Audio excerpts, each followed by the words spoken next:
When we close our eyes, we shut down one of the major avenues for sensory input, which is vision. And when we do that, there's a tendency for those perceptual spotlights to be focused more so on what happens at the level of the surface of our skin and inside of our bodies. And that informs us about something very important, which is that there are actually two axes or two ends of a continuum of perception. Within that word perception, or within that word attention, there's a continuum. And that continuum has on one end something called interoception. Interoception, spelled with an I, is everything that we sense at the level of our skin and inward. So the sensation inside our stomach, the sensation of our heart beating. Some people can sense their heart beating pretty easily. Other people have more challenge doing that.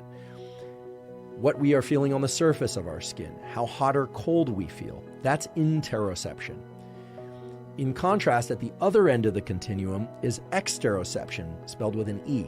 Exteroception is perception of everything that's outside or beyond the confines of our skin. So by shutting our eyes, and in particular in a meditative practice where we direct our attention toward our third eye center, this area right behind our forehead, which not so incidentally is the prefrontal cortex, or in some cases where people will focus on their breathing, so the movement of their stomach or the movement of their diaphragm or the lifting of their chest or the extension of their belly while they breathe.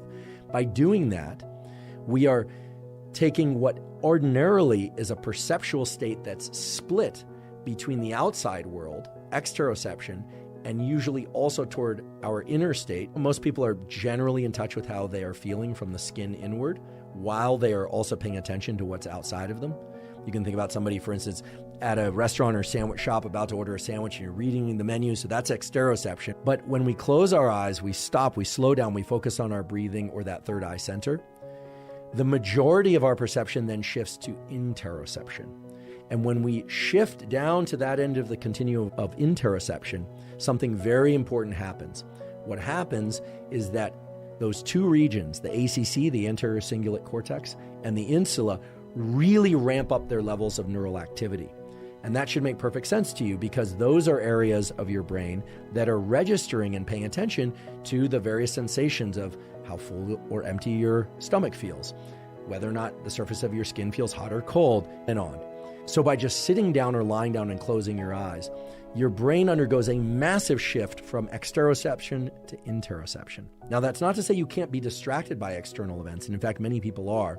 But the early stages of transitioning into a meditative state involve this shift down the continuum, or I should say to one end of the continuum, because there's no down up, there's just the continuum. Shift along the continuum to heightened levels of interoception. Now, I mentioned this briefly before, but many people are very interoceptively aware, just naturally, even if they don't do a meditation practice. Other people are not. And there's a pretty good measure of whether or not you have high levels of interoceptive awareness or capability. And that is your ability to count your heartbeats without placing your fingers anywhere with any pressure to take your pulse. But, and this is a very important point, heightened levels of interoceptive awareness, while that might sound attractive, but to really in touch with your body, that is not always beneficial.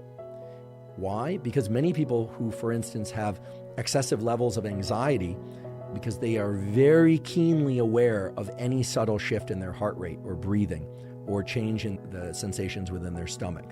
Whereas other people who are less aware of their bodily state, that can be beneficial, it can be adaptive or not, depending on the circumstances. It's probably not adaptive to be very aware of your internal state. If, for instance, you're doing public speaking, you don't want to be thinking about what's going on in your stomach or how quickly you're breathing. But for somebody who has no awareness of what's going on, very little interoceptive awareness, that can be problematic too, because these are the very people who can ignore the fact that they're having a heart attack or can ignore the fact that they have high blood pressure and are caring about life, focused on everything external with no awareness of their own body. They're quote unquote out of touch with their body.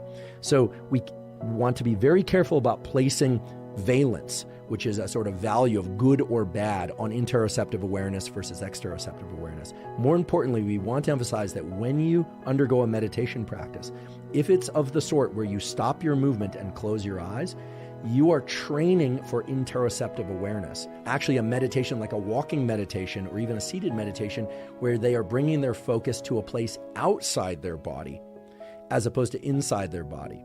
And in fact, there are examples of people who have meditated quite a lot who develop such a heightened state or awareness of their interoceptive components, that is just fancy, again, nerd speak for so aware of their breathing and of their heart and of the state of their gut, that it actually is intrusive for daily activities.